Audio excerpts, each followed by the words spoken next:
Hello বন্ধুরা, রাজটেক অফিসিয়ালে আপনাদেরকে সকলকে জানাই স্বাগত। আজকে চলে এসেছি আর একটা নতুন গুরুত্বপূর্ণ ভিডিও নিয়ে। আজকের ভিডিওটা হলো যে আপনার যে কোনো ফটোর ব্যাকগ্রাউন্ড কীভাবে রিমুভ করবেন এবং আপনাদের পছন্দ মতো ব্যাকগ্রাউন্ডের কালার আপনারা লাগাতে পারবেন। তো চলুন, তার জন্য আপনাদের কী করতে হবে। সর্বপ্রথম গুগল ক্রোম ব্রাউজারে চলে যাবেন। গুগল ক্রোম ব্রাউজারে চলে যাওয়ার পর উপরে আপনারা সার্চ বক্স পাবেন, অবশ্যই উপরে আপনারা সার্চ করবেন ব্যাকগ্রাউন্ড রিমুভার সার্চ করার পরে এখানে দেখুন আপনারা একটা রিমুভ ব্যাকগ্রাউন্ড বলে একটা অপশন পেয়ে যাবেন। এই রিমুভ ব্যাকগ্রাউন্ডের উপরে ক্লিক করবেন। ক্লিক করার পরেই দেখুন এখানে দেখুন লেখা আছে আপলোড ইমেজ।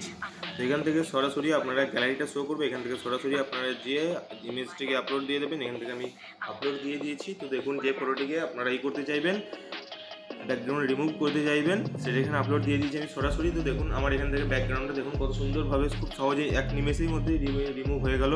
এরপর আপনারা যদি চান এখান থেকে এই ব্যাকগ্রাউন্ডটাকে আপনারা যদি চান চেঞ্জ করবেন, অন্য কিছু দেবেন, তো এই ব্যাকগ্রাউন্ড প্লাসের উপরে ক্লিক করবেন। ক্লিক করার পরে দেখুন এখানে অনেক ধরনের ব্যাকগ্রাউন্ড দেখুন এখানে শো করছে। তো এখান থেকে আমি এই ব্যাকগ্রাউন্ডটা এখান থেকে ডান করে দিলাম। এই ব্যাকগ্রাউন্ডটা ডান করে দেওয়ার পর এরপর আপনাদেরকে এটা নিজেদের পছন্দ মতো করে এটাকে এডিট করতে হবে। আমি এখান থেকে ডান করে দিলাম ওপরে আমাদের পছন্দসই দেখানোর জন্য। তো এখান থেকে দেখুন আপনারা ডাউনলোড এইচডিতেও আপনারা ডাউনলোড করতে পারেন, নর্মাল কোয়ালিটিতেও আপনারা ডাউনলোড করতে পারবেন। তো আমি এখান থেকে সরাসরি ডাউনলোড করে নিলাম। ডাউনলোড করার সঙ্গে সঙ্গে এটা আমার গ্যালারিতে হয়ে গেল। তো ভিডিওটি কেমন লাগলো অবশ্যই কমেন্ট করে জানাবেন এবং রাজটেক অফিসিয়ালে নতুন হয়ে থাকলে অবশ্যই চ্যানেলটিকে সাবস্ক্রাইব করবেন। দেখা হচ্ছে পরের ভিডিওতে। বাই।